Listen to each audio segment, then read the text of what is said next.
Leonardo, eu queria aproveitar também e falar sobre BRF, né? A história do preço aí, das ações de BRF, permanecem muito relacionadas à capacidade de entrega também de uma recuperação de margem que seja ali suficiente para parar de reduzir a queima de caixa.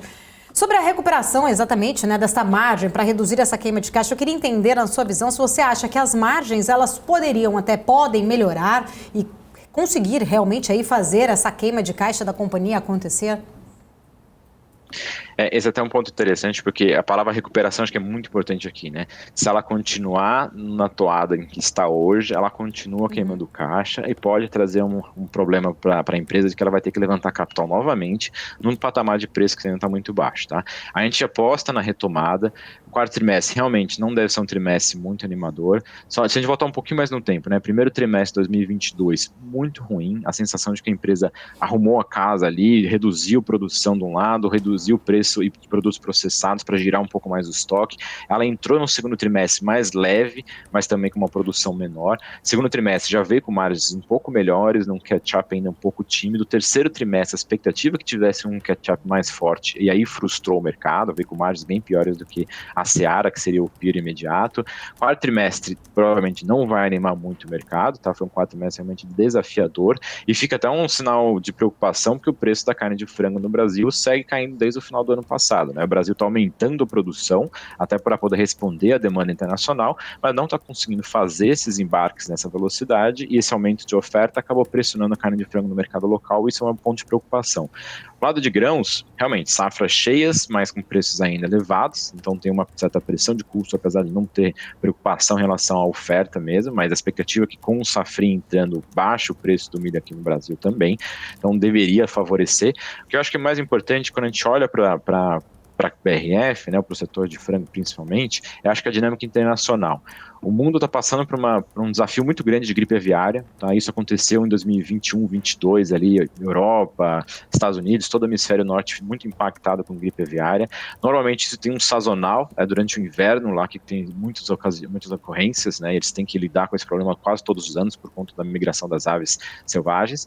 Esse problema de gripe aviária continuou ao longo de todo o verão no hemisfério norte, né, mostrando que está se tornando um problema crônico no hemisfério norte, e voltou a ter uma certa intensidade já agora no final do ano, voltando a preocupar bastante. Pegou muito mais o setor de ovos, que está sendo um ponto de preocupação nos Estados Unidos, até o setor de perus, um pouco menos a parte de aves. A Europa foi mais impactada na parte de aves, mas a dinâmica de gripe aviária acaba sendo favorável ao Brasil.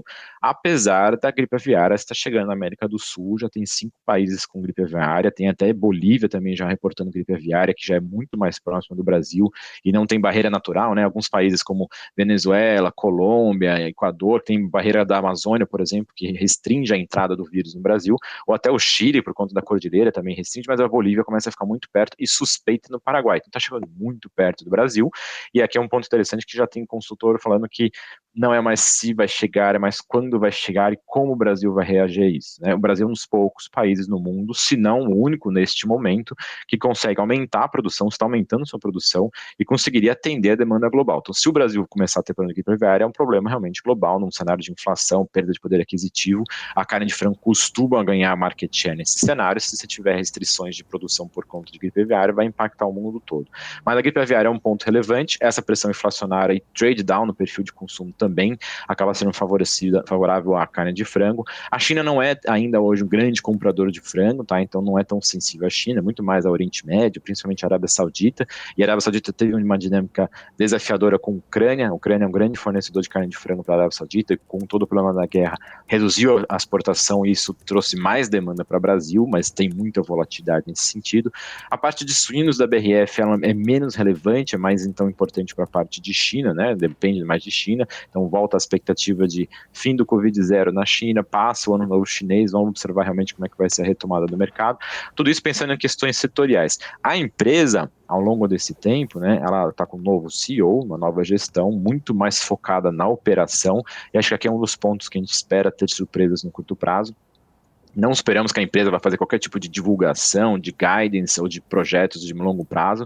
Acho que ela vai começar a entregar trimestre a trimestre ganho de eficiência operacional, porque acho que é onde tem um pouco mais de mato um pouco mais alto, diria, né? Então, essa recuperação, esse ganho de eficiência operacional com uma empresa mais exportadora, né, que é uma leitura que a gente tem que está bem alinhada com o novo CEO, né? O Miguel, que veio da Marfrig para a BRF, ele deixou a Marfrig no maior patamar de maior porcentagem de exportação da receita da Marfrig.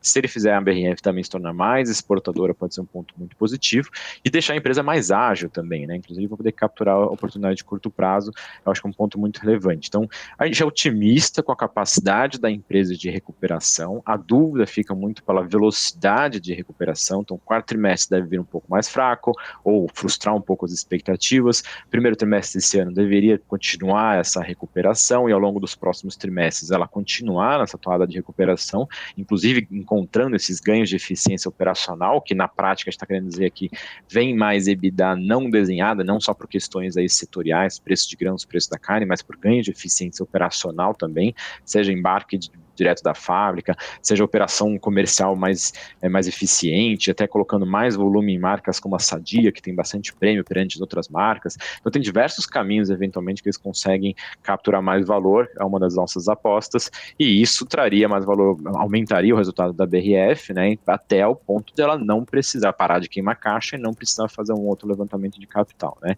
Então tem bastante incerteza nesse cenário, tá, não é um cenário muito fácil, né, num ambiente em que a gente está vivendo agora de alta volatilidade, não é todo mundo que vai ter estômago para começar a carregar uma posição de BRF nesse momento. Pensando de maneira estrutural, ela está bem descontada, múltiplos baixos, sobretudo para o referencial de BRF, e a gente aposta bastante nesse novo management, na capacidade deles de recuperação e de extrair mais valor de dentro da BRF do que a gente observou nos últimos anos.